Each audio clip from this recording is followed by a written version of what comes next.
ler esse verso e dizer, ok, então estamos todas dispensadas, né? Porque a comida não nos recomendará diante de Deus. Mas é o início da nossa reflexão. Aqui no capítulo 8 de 1 Coríntios, bem como no capítulo 14 do livro de Romanos, Paulo não está falando da comida da maneira como nós estaríamos falando aqui hoje. Mas são textos que nós podemos usar para refletir de acordo com a nossa realidade aqui. A realidade de Paulo naquele momento era o quê? Que haviam novos conversos que tinham vindo de religiões pagãs que praticavam idolatria e sacrifício a ídolos. E dentro dessas religiões eles sacrificavam e comiam a carne para que eles fossem aceitos por aquela entidade, por aquele ídolo.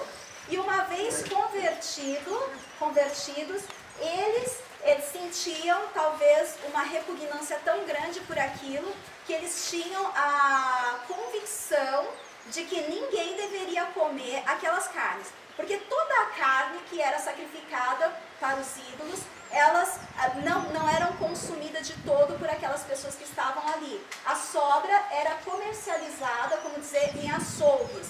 O hábito de comer carne, da maneira como nós comemos hoje, ou algumas pessoas comem, porque há algum tempo eu já não como, ele é um hábito tal qual das culturas pagãs. A carne lá exposta no mercado para a pessoa ir lá e comprar e levar para casa. Mas os judeus não comiam carne? Comiam. Mas de que maneira eles comiam carne? Diariamente? Não. Eles comiam a parte da carne que era sacrificada quando eles iam levar uma oferta. Para quê? Qual que era a oferta? O que eles faziam? Qual era o sacrifício que eles faziam? Eles confessavam os pecados, transferiam para o animal o pecado e o sacerdote imolava, era tirado todo o sangue entrava no santuário para ser feita a expiação, porque só mediante o sangue é feita a expiação dos pecados. Isso tudo era só para prefigurar, era a sombra de algo que se tornaria realidade, que foi o sacrifício de Cristo. O sangue do verdadeiro Cordeiro, que realmente purifica dos pecados, é o sangue de Cristo, que foi derramado na cruz e que é apresentado ainda hoje no santuário celestial, quando Cristo faz a expiação pelos nossos pecados. Então, a compreensão que nós devemos ter sobre como os judeus comiam carne e como hoje se come carne comumente é essa. A forma como se come comumente hoje, ela é herdada das culturas pagãs. Então, esses novos conversos ao cristianismo, nesse momento, eles abominavam. Então, eles achavam que nenhum cristão, deveria comprar aquela carne e comer. Agora, os cristãos de origem judia, eles já entendendo que aquela carne, ela nada mais era do que somente um alimento, que não tinha, como eles acreditavam apenas no único Deus de Israel, para eles não fazia diferença se aquela carne tinha sido sacrificada ou não a ídolos, era uma carne que eles iriam consumir. Como eles eram cristãos já, alguns já deixaram de observar ritos, como não comer a carne com sangue, por exemplo, e eles poderiam comer. E aqui Paulo, no Romanos 14, tanto em 1 Coríntios 8 também, ele está dando orientação quanto a isso. Então, sempre que ele vai dizer que a comida não nos recomenda a Deus, ou aquele que é fraco na fé, coma só vegetais, porque eu já vi algumas pessoas dizendo, você é vegetariana porque você é fraca na fé, né? Assim diz Paulo em Romanos 14. Mas aqui ele estava dizendo de outra coisa. Ele estava dizendo que, se a gente ler todos os escritos de Paulo, a gente vai entender muito isso sobre a questão da fé. De que aquilo que você tem fé, que Deus, ele impressiona a sua mente para que você faça daquela maneira. Agora, a gente não pode obrigar que outros façam da mesma maneira que a gente.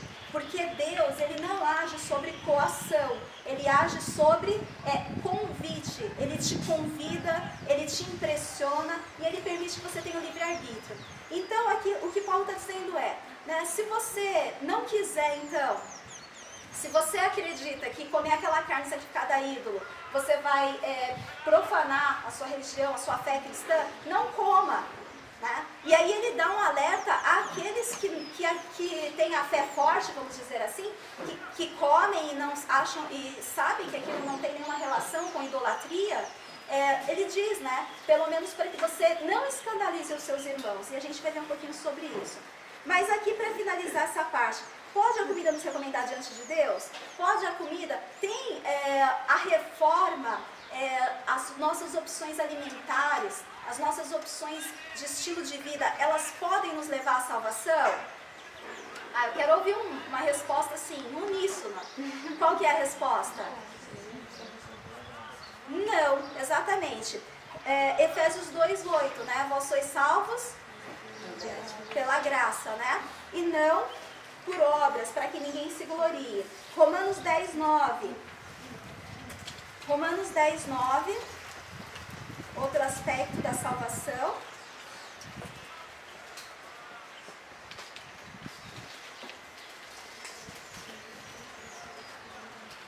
Eu me embanano muito em falar, ler o papel e mexer com a Bíblia, tá?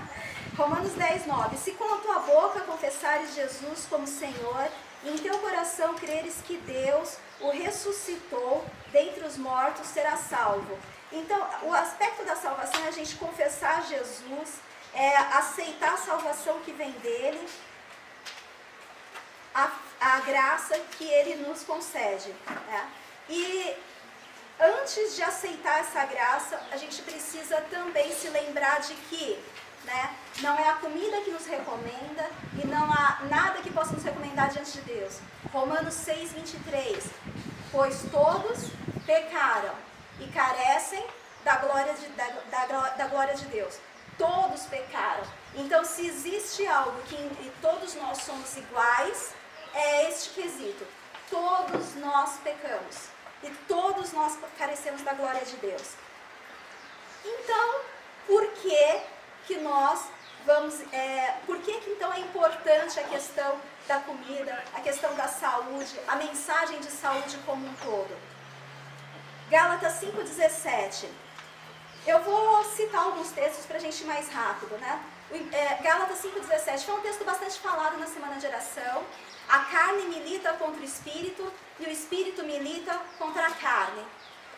Nós estamos envolvidos numa luta que não é contra carne e sangue. É contra o quê? Potestades e principados.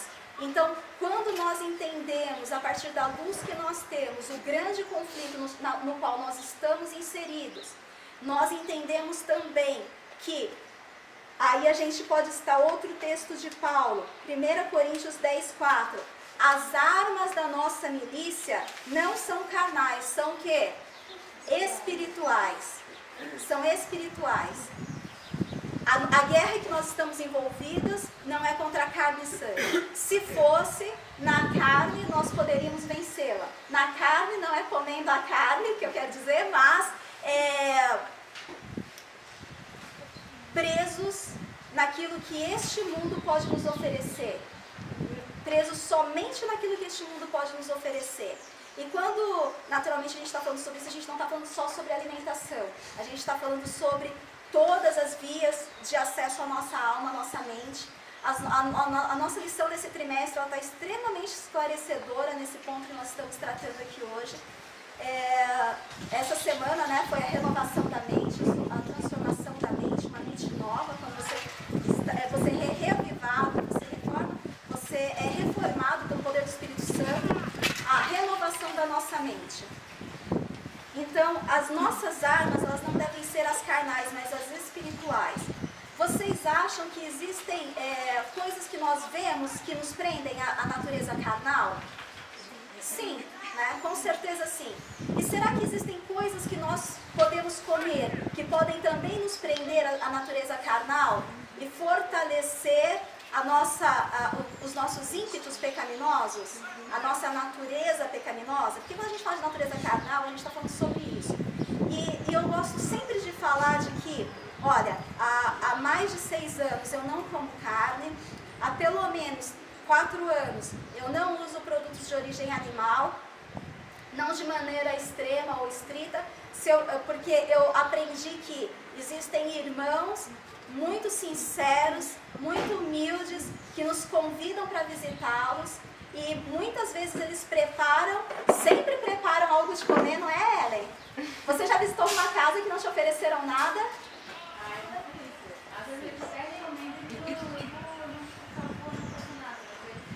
Eles fazem. Tem estudos que o Joeli dá, que toda semana ele diz, não precisa fazer nada, porque eu venho logo depois do almoço, não precisa. Mas toda semana tem um bolo, uma torta, um pão de queijo. Então, o que nós descobrimos, né? Que o mais importante, eu vou falar um pouquinho depois disso, é o amor. É mais importante do que as nossas opções alimentares ainda. É claro que eu vou comer aquilo que for melhor dentro do que eu sei que vai me ajudar naquele trabalho que a gente está desempenhando ali. Eu gosto muito de coisa doce. Uma das minhas maiores dificuldades, a carne não foi difícil, leite, ovos não foram difíceis, mas ali ficou o queijo, mas o queijo eu praticamente não uso mais. Agora doce eu realmente gosto. Então quando eu vejo um bolo assim doce, me dá vontade de comer. Só que eu sei que me atrapalha muito. Se eu vou ministrar, se eu vou pregar, se eu vou ministrar um curso, se eu vou dar um estudo bíblico, se eu vou fazer uma visita, ou se eu estou orando em prol de uma situação muito complicada, eu sei que quando eu como açúcar, isso me atrapalha.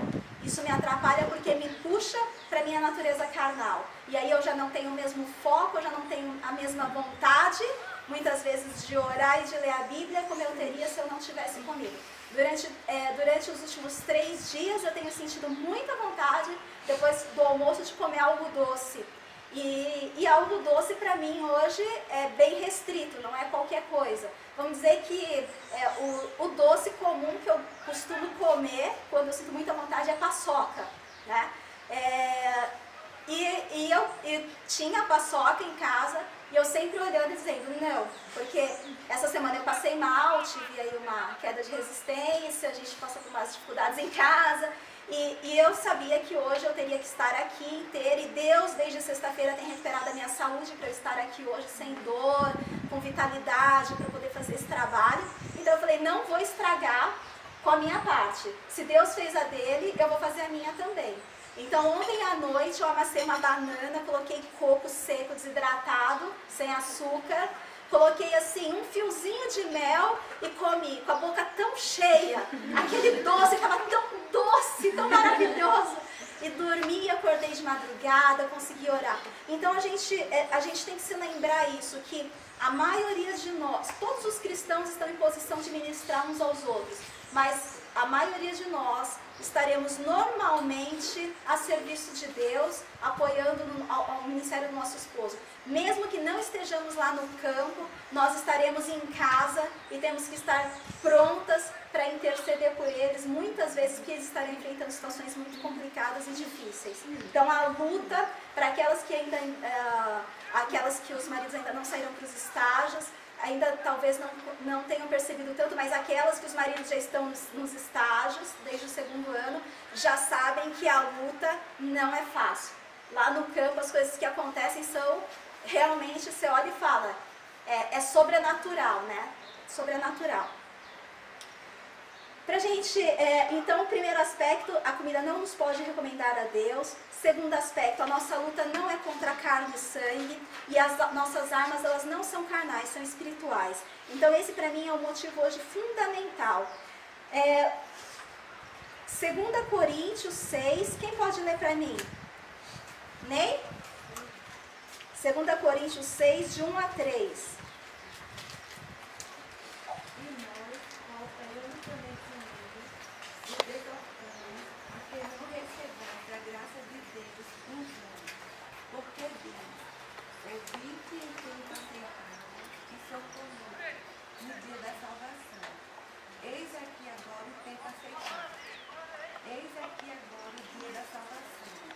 Não dando nós escândalo em coisa alguma, para que o nosso ministério não seja censurado. Então, esses versos eles são interessantes, porque Paulo está fazendo um apelo ele está dizendo que hoje é o dia da salvação, que Deus ele nos encontrou, nos buscou, e hoje é o dia da salvação.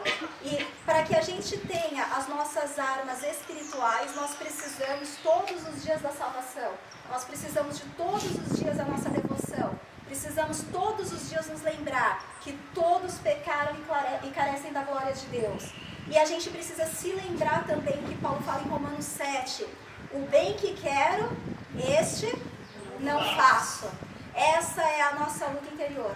E por mais que eu não coma carne, não assista a televisão, eu vejo a internet, sim, vamos dizer, uma média de 10 minutos por dia, se eu for somar todos os dias da semana, que não acesso todos os dias, 10 minutos por dia, e ainda não costumo entrar em muitos sites, porque os apelos, eles são tão...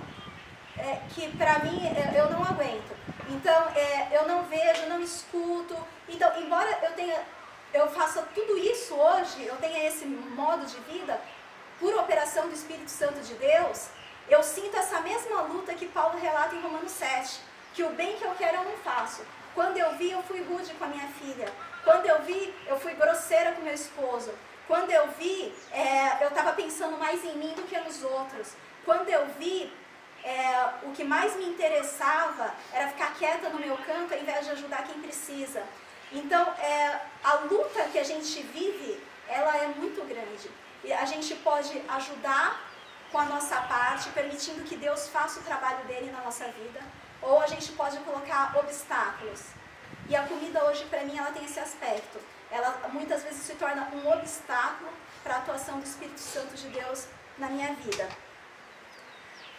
Aceitando hoje como dia da salvação, a gente vive a cada dia a experiência da salvação, o reavivamento. E quando o reavivamento ele é verdadeiro, a gente tem estudado isso nesse trimestre, qual é o nosso ímpeto em seguida? É o quê? É a reforma. A reforma que vem antes do reavivamento, ela nada mais é do que esforço próprio. E isso não está errado. Só que isso nada tem a ver com salvação. A minha mãe, ela é vegana. E ela realmente é vegana, porque ela é espírita. E isso tem sido um assunto que nos aproxima, porque a questão da culinária, a gente sempre tem conversado muito sobre isso. O que a religião dela e a minha faz com que ela tenha uma distância maior de mim e eu tenha um cuidado muito grande com os meus filhos, quando eu vou à casa da minha mãe, algumas coisas assim de ter muito contato, a comida nos tem aproximado. Mas a experiência dela, nada tem a ver com salvação. Até o momento, e eu sei que Deus está trabalhando no coração dela, mas até agora isso não tem refletido para ela em salvação. Mas tem refletido talvez em saúde, em uma causa para ela militar. Ela milita a favor dos animais, ela é uma militante mesmo. Então, mas isso não é o meu objetivo. Mas isso não tem a ver com salvação. Então, quando a reforma ela tem a ver com a nossa salvação, ela vem a partir do nosso reavivamento.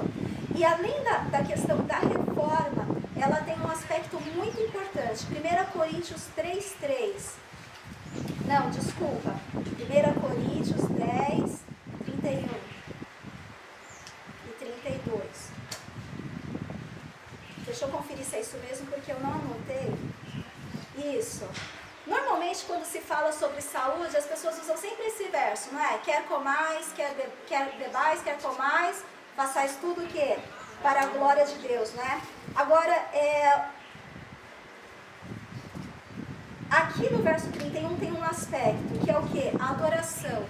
Hoje, para mim, as opções do estilo de vida, elas têm muito mais a ver com a adoração a Deus, a maneira como eu quero adorar a Deus, do que com relação ao resultado que eu quero ter. Porque muita gente diz, mas os vegetais também estão envenenados, os grãos são transgênicos, isso e aquilo, e olha quanta adventista com câncer, e aquilo mais outro, e olha lá, pode ser que eu venha adquirir uma doença grave, pode ser, eu não sei o que vai me acontecer amanhã, mas pode ser, e isso não significa que eu tendo um modo de vida como esse, eu estou imune à doença, não significa, e o meu objetivo não é esse, o meu objetivo é a adoração. Então aqui a gente tenha isso muito claro, porque senão a gente entra em conflito. Devo mudar, não devo mudar?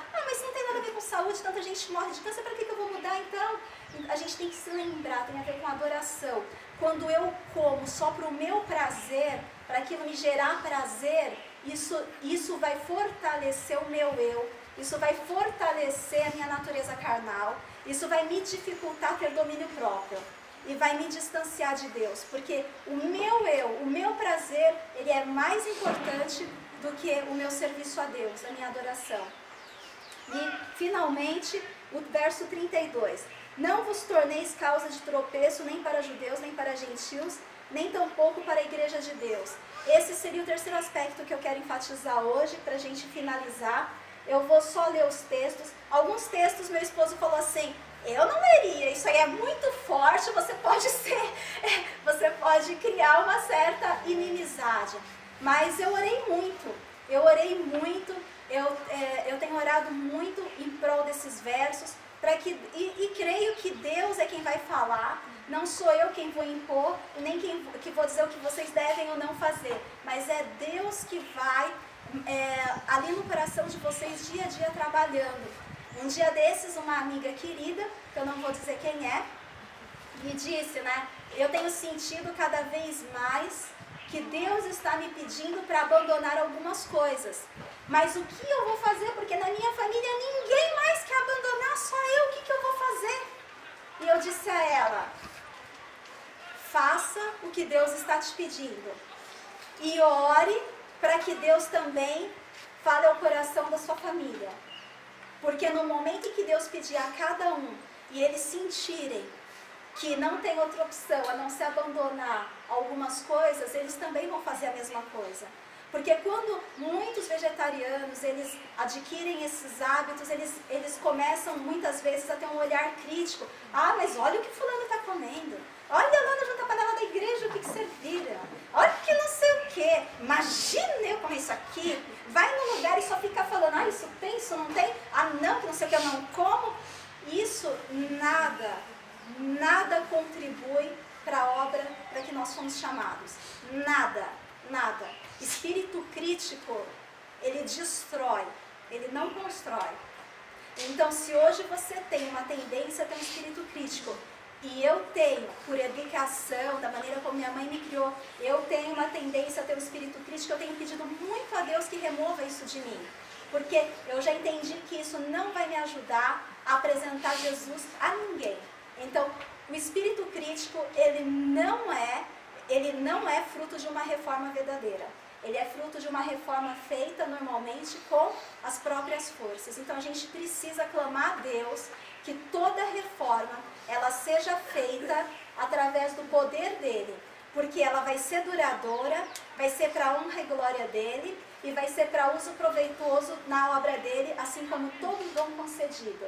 Eu consegui deixar de comer o chocolate há aproximadamente um ano e alguns meses. Deus já tinha me dado essa bênção antes. Agora eu sou mais forte que o chocolate, então eu posso comer um pouquinho que não vai fazer mal. Aí comi, e aí caí de novo naquela questão da dependência. A questão da dependência. Vocês já sentiram isso? Você é dependente de algo. Que se você não comer aquilo, você vai matar alguém que passar na tua frente. Que você na TPM, você vai tacar um negócio na cabeça do teu marido se você não comer aquele chocolate. Então eu comecei a sentir isso de novo. E aí eu clamei, pedi perdão a Deus, porque Ele já tinha me dado o livramento. E eu tinha voltado atrás, pedi perdão, e Ele me deu de novo. E agora eu não vou voltar atrás. E eu sempre gosto de falar assim publicamente para que vocês realmente olhem. Será que ela vai comer o chocolate? Será que ela não vai? Porque a gente sempre vai se encontrar, né? E isso tem sido muito bom para mim, porque eu não como, né? Agora, as outras coisas, como eu já disse, que dependendo de onde eu vou, às vezes eu como. Eu também não me sinto tão assim, privada, quando vocês estão comigo, assim, em algum lugar público, né? Para comer. E aqui, pra gente finalizar, a questão de não ser tropeço para ninguém. Eu queria que alguém lesse 1 Coríntios 9, 23, depois de 25 a 27. Romanos 14, 13. Outra pessoa. Tem gente aí com Bíblia para isso? Tem? Mas eu vou pedir para ler de pé, para dar para escutar bem daqui da frente. E o verso que meu marido disse para eu não ler, Deus está me dizendo para eu não ler mesmo. E ele vai ficar feliz com isso. Ele vai dizer, você me escutou, né? Eu vou dizer, tá, eu escutei você, amor. Foi você mesmo que eu escutei o seu conselho. Mas está anotado aqui, mas eu não vou ler. Tá ótimo esses pra gente finalizar. Quem que vai ler pra mim? 1 Coríntios 9, 23. Isso. Lê de pé, Jéssica. Eu faço isso por causa do Evangelho, para ser também participante dele. E 25 a 27, a continuação. Todo aquele que luta de tudo se abstém. Eles o fazem para alcançar uma coroa corruptível. Nós, porém, uma incorruptível. Pois eu assim corro, não como a coisa incerta. Assim combato, não como batendo no ar.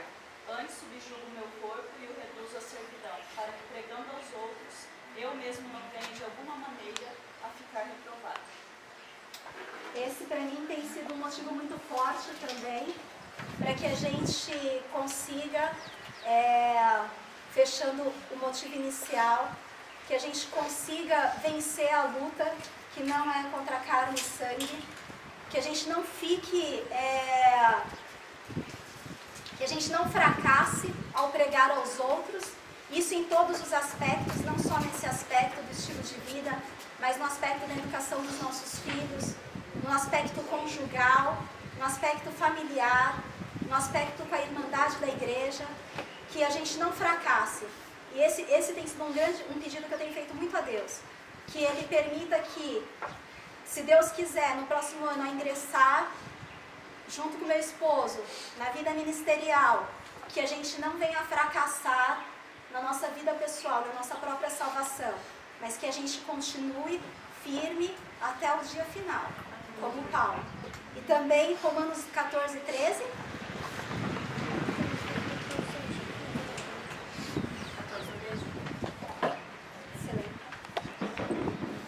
Assim que não nos julguemos mais uns aos outros, antes seja o vosso propósito não pôr tropeço ou escândalo ao irmão. Então, lembrar que nós vamos ser muito observadas. E eu vou dizer uma coisa, eu encontrei nas férias um casal que saiu daqui no ano passado, estão lá, num distrito muito importante, receberam um grande desafio. Então, considero que eles são muito capacitados para terem recebido como primeiro desafio, como primeiro distrito, aquele distrito em que eles estão trabalhando. Mas aconteceu algo com essa esposa que foi algo interessante e que também chegou a ter um eco dentro de mim. Uma irmã falou assim para a esposa do pastor,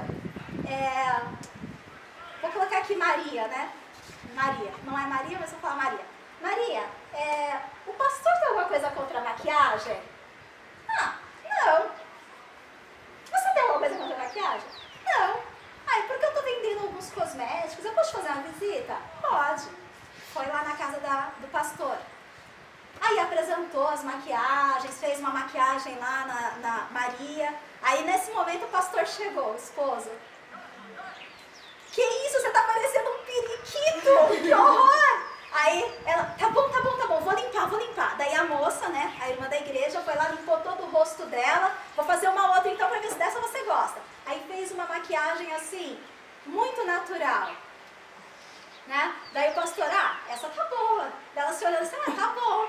E aí, enfim, aí ela falou, é tanto, esse kit, ensinou ela como usar, esse kit é tanto.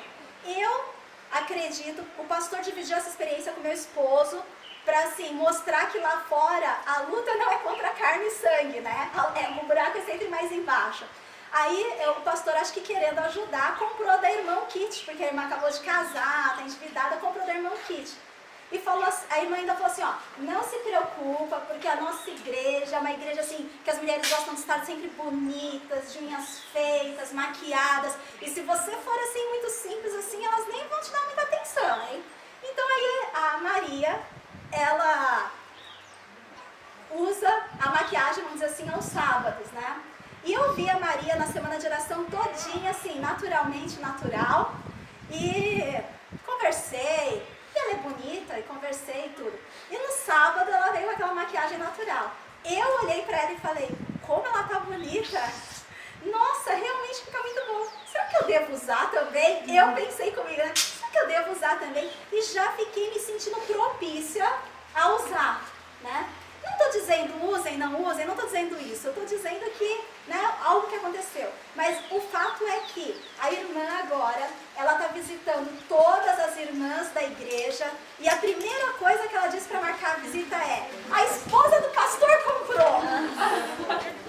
Então, a gente tem que ter muito cuidado para não ser causa de tropeço, porque a maquiagem vai nos recomendar, o não uso da maquiagem vai nos recomendar a Deus?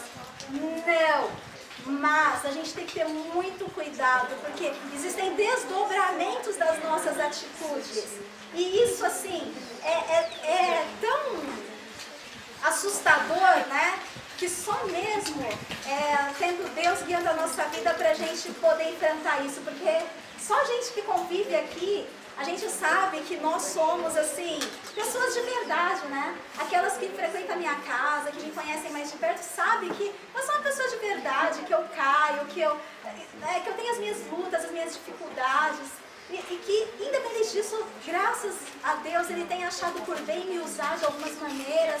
Então, isso não vai nos recomendar, mas as nossas atitudes, elas têm desdobramentos, né? E a gente não tem, a minha posição aqui, esse exemplo não foi para condenar ou não essa questão, como também não tem sido para condenar a questão da alimentação. Mas, enfim, só para a gente finalizar. Então, eu espero que a gente possa, ao ir para a cozinha agora, conversar um pouco mais sobre a comida, que a gente não se esqueça de tudo isso, que o fundamental para a gente é a fé em Jesus. Que o fundamental para a gente é não cair enquanto a gente prega aos outros. E o fundamental é que a cada dia a gente busque as armas espirituais para vencer aquela luta daquele dia. E que esse seja sempre o nosso pensamento. E que jamais o nosso pensamento seja que o fato de não comermos isso ou aquilo vai nos fazer melhor do que o irmão ou a irmã que come, né? Nos vai fazer superior de alguma maneira.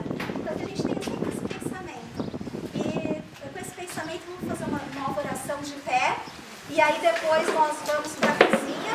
Podemos levar algumas cadeiras, que em alguns momentos algumas vão sentar. Mas não são todas que vão sentar, podem ter certeza disso.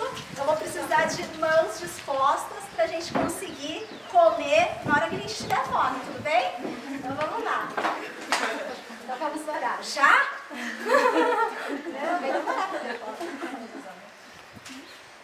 Querido Deus e Pai, obrigado, Senhor, pela Tua palavra, pelo Teu Santo Espírito, que completa no nosso coração aquilo que está escrito e que nos dá a direção que devemos seguir.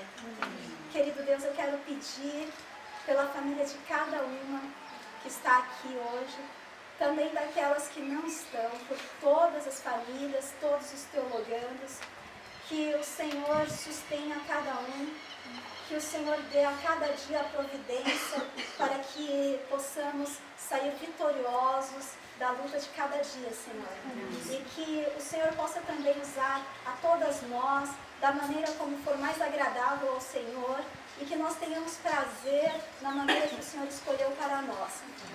Dá-nos as Tuas bênçãos, envia o Teu Santo Espírito agora também à cozinha para que, ao prepararmos estes alimentos, eles sejam feitos de maneira saborosa, de maneira agradável e saudável, e que todas nós possamos aprender e também levar daqui hoje um conhecimento para aplicar em nossas vidas.